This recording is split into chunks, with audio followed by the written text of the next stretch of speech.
Just me? I don't mean like Crips and Bloods. I mean like the little thugs, kids. So in my family, we've got one, and I knew she was a thug when she was born. And especially when she was 6 months old. So she has a brother that's 3 years older than she is. And when she was 6 months, he was just minding his own business, playing with a toy. She walks up to him, looks him right in the eye, steps on his foot, grabs his hair, and back then he had one of those Kaepernick froze, yanks him down to her height, says something to him, baby talk.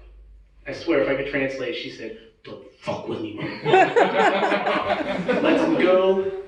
She walked away. From that day on, I gave her cookies every morning. Her and I are good. When you have multiple kids, everybody wants to ask the same question. Which one's your favorite? Which one's your favorite? I don't have a favorite.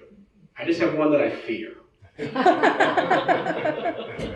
So I went off to, when I went to high school here, and then when I graduated, I went off to college at Chico. And at my school, we had these things called theme courses. Other schools, they call them focuses and other things. And what they are is basically they're 3 classes that have nothing to do with your major. The school calls it helping making you a well-rounded student. I call it a waste of my damn time.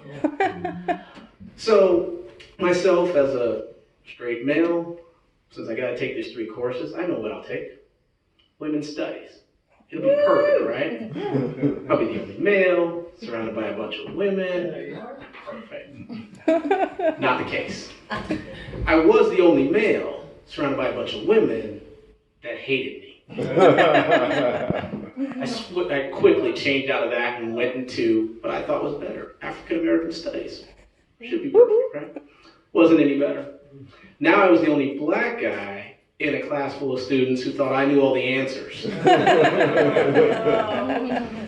Teacher would ask a question, they'd all look at me, and I'm looking at them going, I don't know, I'm from Monterey.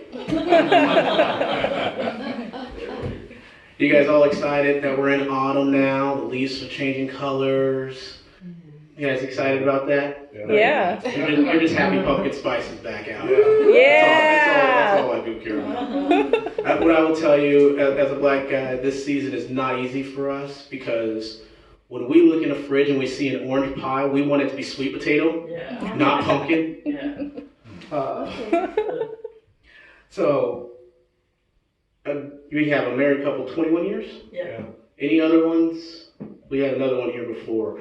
But so, those that aren't married, and you guys probably know this, and you probably know this from when you first got married. When you get married as a guy and anyone is thinking about it, when you're first engaged, everything's kind of even. You got half and half. But as you get longer married, you start to lose things. And what I've found from other people is that, at first, you don't kind of like it. And I don't mean things like you lose your mind and things like that. I mean things like, at first, you used to have half of it. Now you have a corner. You used to have a closet. Now you don't.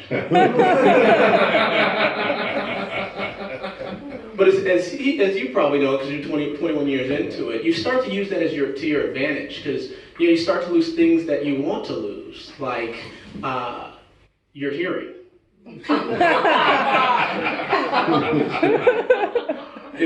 Or your memory. I thought I told you to take the trash out. I don't remember that.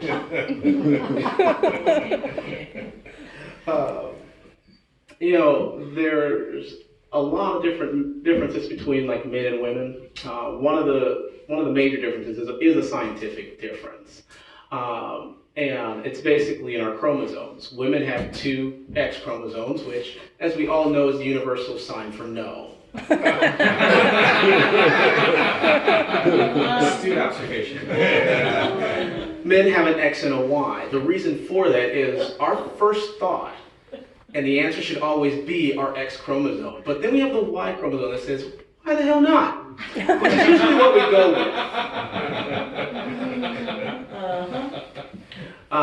I was at a hotel, and it had a wedding announcement, and it said, Joan Smith is marrying John Kastakastakistan. And I just knew that Joan Smith was going to take John's name. And I just wondered why. Wouldn't his life be easier just being John Smith instead of Joan Kastakastakistan? Before I go, I leave you with a couple of stories. One, I got to tell you about this story, and this is kind of a sad story. So the other day, I got a call from my buddy Jose, and he was telling me, he was like, "Man, I got caught." And I was like, "Caught what?" He was like, "I got caught cheating." And I was like, "What do you mean? What happened? How'd that happen?" And he was like, "Maria caught me, man." I was like, "All right, tell me what happened. I'm here for you, bro." He was like, "Well, we were there. We were getting all hot and heavy. She was kissing on me and started going down. And then she got down and then she just stopped."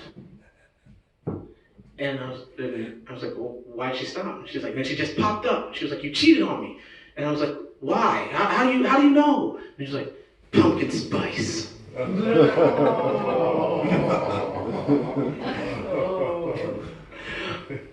Do you guys know about Tinder? Anybody use it? So, I was talking to a friend of mine, and another friend of mine, and she was telling me about how Tinder, she's had some hard times with it. And basically what she was saying was that with every time she's on Tinder, within about 3 texts, instantly it turns sexual. And how frustrating that is. And so I told her, if it were me, I would just flip the script on her, just turn it around. And so I told her, if it were me, I'd do it like this. They write, "Hey." She writes, "Hey." They write, "How are you?" She writes, "Fine." They write, "What do you like to do for fun?" "Pussy pic."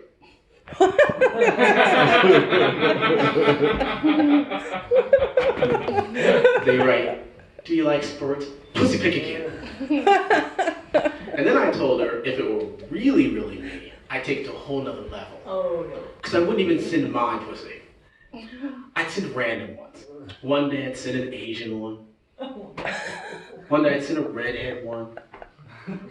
One day I'd send a big furry 70s one. She decided she wouldn't do that. She's got a little bit more class than I do. So there you go. With that, guys, have a good night.